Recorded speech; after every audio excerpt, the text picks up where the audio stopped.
Hello everyone, welcome back to my another mini blog. তো কেমন আছো তোমরা সবাই? আশা করি সবাই ভালো আছো আর আমিও ভালো আছি। তো আজকের ভিডিওটা কিন্তু একটু হলে স্পেশাল, কারণ আজকে হচ্ছে আমার জন্মদিন। হ্যাঁ, ঠিকই শুনেছো, আজকে হচ্ছে আমার বার্থডে। তো দেখতে দেখতে আমি আরও একটা বছর কাটিয়ে ফেললাম। তো আজকে আমি সারাদিন কি করলাম চলো এটাই তোমাদের সাথে আজকে শেয়ার করি। তো সর্বপ্রথম আমি স্নান করে নিয়েছিলাম আর তারপর চলে গেছিলাম পুজো দিতে আমাদের গ্রামে একাইচণ্ডী মায়ের মন্দিরে। আর তোমরা তো প্রায় সকলেই জানো এখন গ্রামের দিকে চলছে চাষাবাদের কাজ। আর জানো তো এই মন্দিরটা হচ্ছে আমাদের গ্রামের একদম বাইরে। এখানে আমি সবকিছু জোগাড় করে নিয়েছিলাম আর তারপর পৌঁছে গেছিলাম মন্দিরে। আর সকাল সকাল মন্দিরে আসতে পেরে সত্যি আমার মনটা খুবই ভালো হয়ে গেছিল। আর এই যে গাছগুলো দেখতে পাচ্ছ, এই গাছগুলো অনেক দিনের পুরনো। আর জায়গাটা এতটা সুন্দর তোমরা না এলে বুঝতেই পারবে না। তারপর পুজো করে নিয়ে আমি চলে এসেছিলাম বাড়ি। আর বাড়ি এসে দেখি আমার বোনু তো আমার জন্য অনেক কিছু রান্না করে রেখেছে। তো ঝটপট দেরি না করে আমিও খেতে বসে পড়েছিলাম।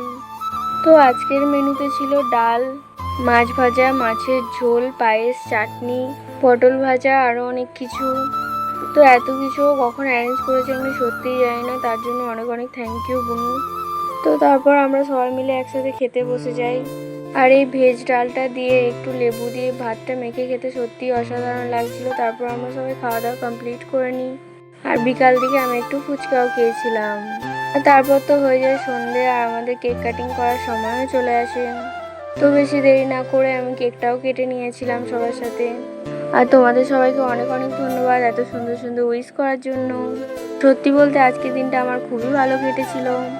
তারপর আমরা সবাই মিলে একটু কেকও খেয়ে নিয়েছিলাম। আর এখানে আমি মেকআপ করতে ভুলে গেছি বলে মৌসুমি আমাকে মেকআপ করে দিয়েছিল। তোমরা জানিও কেমন লাগছে দেখতে আমাদের। তো এরকম হাসি মজা করতে করতে আজকের দিনটা আমার কেটে গেছিলো। তারপর রিয়াকে আমরা একটু জ্বালিয়েছিলাম। তো এইভাবেই যেন সবার ভালোবাসায় বাকি বছরগুলো আমার কেটে যায়। তোমাদের সকলকে অনেক অনেক ভালোবাসা আমার পাশে থাকার জন্য। আজকে রাত্রে মেনু ছিল ফ্রাইড রাইস আর চিকেন, আর এটাও আমার বোনই বানিয়েছিল। আর আমার মাও ওকে হেল্প করে দিয়েছিল। তো আজকে এতটাই, টাটা, দেখা হবে নেক্সট কোনো মিনি ব্লগে। ভালো থেকো।